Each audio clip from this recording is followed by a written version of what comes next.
Hi guys, I am Joshua Mbarakia. And I am Carjetro Bimbuscado. Karon among himo ng experiment entitled half wave rectifier. These are the materials that we are going to use. Breadboard, capacitor, Dayon 5 jumping wires, then resistor, step down transformer, diode, and then LED. Mari siya guys. Mari siya guys.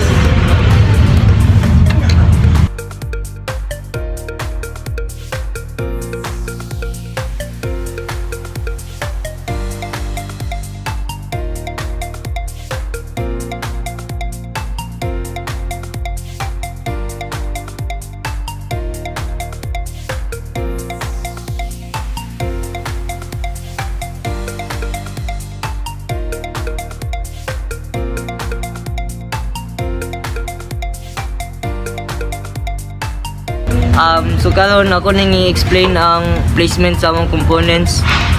Kami capacitor ug LED. Parallel ni silang duha. Dayon ang gibutangan namo sa resistor. Resistor dire dayon dire po diode. Gi-series na mo ni. Gamitan namo og jumper wire. Paingon dito sa kan. Dayon mong gigamitan namo resistor ang dili masunog ang kan LED.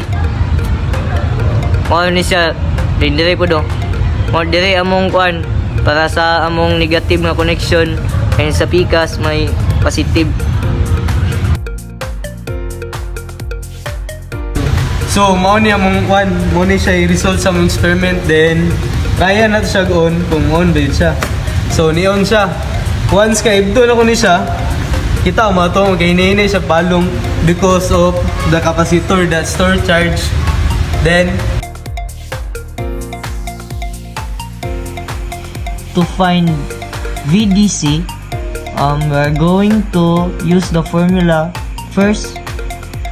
Gamitin na to ang VM is equals to square root of 2 times ang voltage.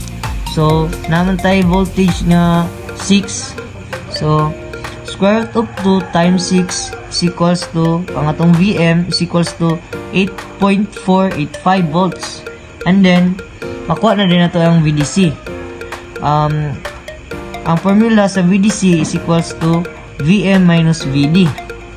So, akong gikuan ang VM o ang VD niya. So, 0.318 times 8485 minus sa 0.7 natay VDC nga 2.476 volts. And then, mo ni siya ang sa voltage na to sa rectifier. So dili napunta sa voltage sa pagkuha sa atong high resistor, voltage across the resistor. So magkuha ta daan una og I. Ang formula na Ohm's law ra.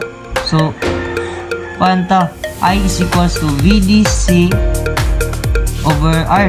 So duha man na tong voltage, namtay voltage diode. So, muna itong gi-minus sa 0.7.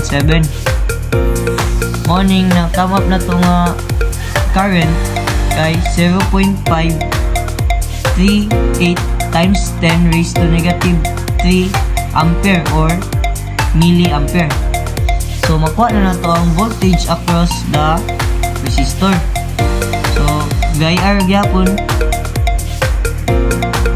Paano yun? Magamit ta og 0.538 times 10 raised to negative 3 times ang yang voltage nga ay yang resistor nga 3.3 times 10 raised to negative 3.